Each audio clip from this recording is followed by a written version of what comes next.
So you want to become a millionaire. So you watch all of the Tony Robbins seminars, you watch all these motivational videos. I mean, hey, you even think that your TikTok is a great place to get financial education. Well, listen up. In today's video, I'm going to share 7 personal money tips that I would give to you after 7 years of running a business and making tens of millions of dollars. And most importantly, I'm going to share stuff that you probably won't find anywhere else, because I'm not going to tell you, oh, don't buy Starbucks because, heavens forbid you spend $4 on a coffee because you can make it for 30 cents at home. I'm not going to give you any stupid scarcity-based advice that's built specifically for people that have no self-belief, no belief that they can actually go on and accomplish anything in life. No, I'm going to give you 7 practical things that you can and should implement from today. So the first step, if you want to become a millionaire, is stop drinking. Now, I actually have a funny story about my first ever tattoo. It says, "My cup runneth over." Now, my cup runneth over means I have more than I need. I'm abundant, but it always used to serve a fun double purpose, because in the first few years of starting my business, I was not drinking. Now, whenever someone tried to get me to drink or try to encourage me to drink, of course, I politely declined.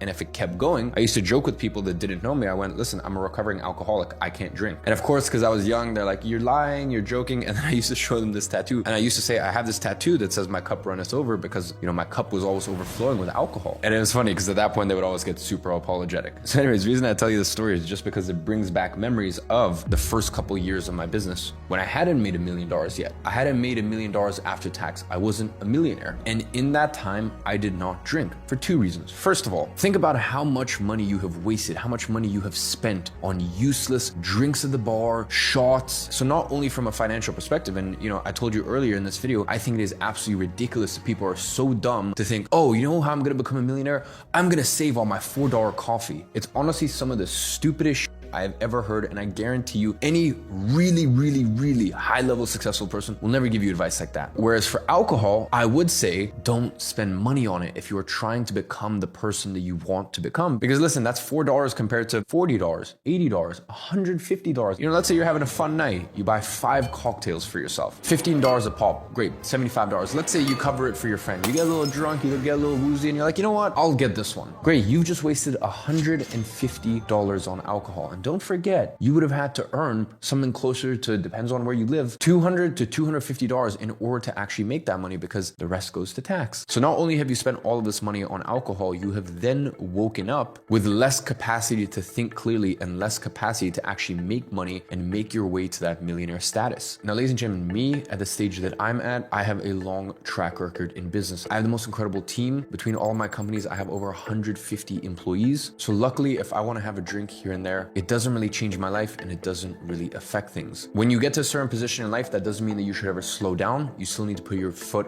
on the gas. But what it does mean is that you can do things slightly differently. So if you are serious about becoming a millionaire this year, quit drinking. Now, the best tip to become a millionaire is learn a high income skill. And this is why I keep beating on about that example of the $4 coffee, because listen, people who are hell bent on the whole saving thing, for sure, I respect it. I just personally believe that I don't want to live a life of scarcity. I don't want to live a life where I don't have faith in my abilities to make more money. I think if you're watching this video, you should understand the goal is to make as much money as humanly possible. And by the way, that doesn't mean you need to be an entrepreneur. That doesn't mean you need to be a business owner. If you join the right organization, not some old corporation, some stale company that's 50 years old and all they care about is just doing things in a safe, predictable way. I mean, if you join a real good company, for example, there's people in my company who make hundreds of thousands of dollars, almost nearly $1 million a year, because they provide even far more value than that to the company. And the way that you do that is by learning a high income skill. So whether that be sales, whether that be copywriting, whether that be content creation, whether that be, and this sounds really funny, but I can tell you, as I said, having 150 plus employees in most companies. So if you're a little confused on which high income skill is the best in this day and age, and which business model is the best one to start this year, well, then I'm going to leave a link in the description to my most popular YouTube video. I break down the 8 or 9 best business models and try to use an equation and math to come to a conclusion of which one makes the most sense for you to start. I use a formula and an equation to get to the bottom of which business model makes the most sense for you to start this year. So I'll go ahead and leave that link in the description. Check it out once you finish this video. But I feel like I made my point very clear, which is no matter what you do, whether you're an entrepreneur, a solopreneur, you own multiple big businesses with lots of employees like me,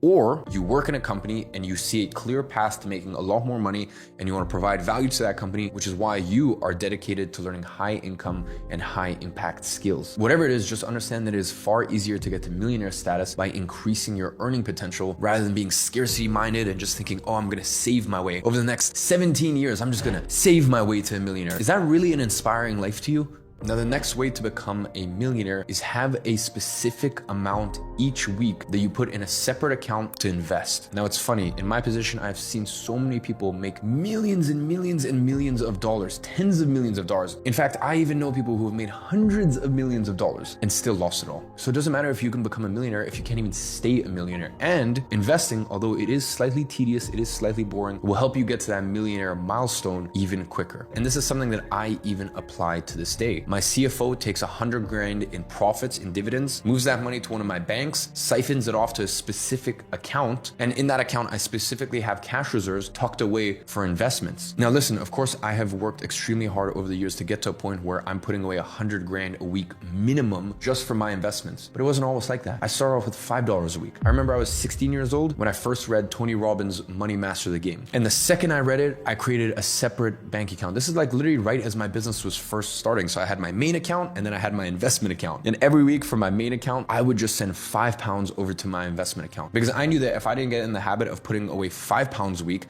I would never get in the habit of, years and decades later, putting away hundreds of thousands of dollars a week into investments. So it's just about getting the habit down. Listen, in the same way, if you want to run a marathon, you're not going to lace up and run 42 kilometers. No, you're going to start off light. You're going to start off easy. And eventually your capacity will grow. In the same way your capacity to run grows, so too does your capacity to earn income and then go ahead and invest that. Now, the next money tip for you to become a millionaire is to have coffee in affluent places. Go and have a coffee in an expensive hotel or a very fancy cafe in a super nice area. Because listen, your Starbucks is gonna cost $4 and it's not gonna be very inspiring, that's for sure. Whereas you might go to a super expensive hotel. For example, here in Dubai, where I'm based, or in London, where I used to live, there's all of these nice hotels. You don't need to stay at the hotels. You don't need to spend $2,000 a night on a room. You simply go to the lobby and you have a coffee. And the coffee might cost you $8 or $10 compared to $4, but you're gonna look around, you're gonna see money around you. You're gonna see what do wealthy people really wear. Not Gucci and Balenciaga and all this and that. I mean really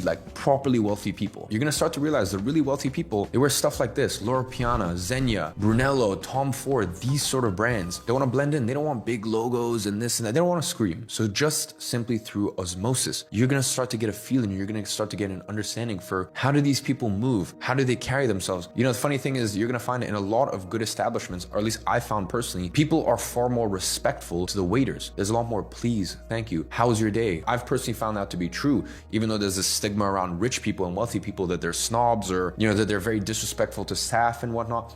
I've personally never found that. I've personally found the better the establishment, the more polite people are, the more thank you, you're welcome. A very interesting thing. Here in Dubai or London or New York, you might go to some very nice cigar lounges. And as I said, you can go to a cigar lounge and you can sit there and you can literally just order a coffee. You don't need to smoke a cigar. And listen in, it's very interesting. Even just hear how wealthy people order. They order in a different way. There's a conviction. They have a different tonality in the way that they order. They even have a different pace. The pacing of what they're saying is different than if you just go to some regular, normal establishment. The next money tip for you to become a millionaire is pay off your credit card bills as soon as humanly possible. You need to understand that credit card debt is one of the ways that they enslave you. It is one of the ways that they get you stuck in a perpetual loop. You need to understand that if you get into credit card debt, soon enough, you're going to be spending more money on the interest and the debt than the actual amount that you owe. So before you listen to any of these other tips, before you go and spend $8 on a coffee because, you're gonna have the experience of opulence and wealth around you and all this stuff, if you have credit card debt, clear that. That should be your number one focus. Credit cards can be an exceptional asset to use, especially in a lot of Western countries, and especially if you're based in the US, but you need to understand how to use it responsibly, how to get the benefits of it. Because by the way, how do you think all these credit card companies make money? When you have all of these signing bonuses and for example, with American Express, you rack up all of these Amex points and you can use these Amex points for benefits and upgrades and this, who do you think is paying for that? You need to understand that the people who are financially irresponsible and don't know how to use credit cards and make the credit card companies so much money by all of the interest that they're paying, these people are subsidizing people like me and hopefully you if you know how to use credit cards responsibly.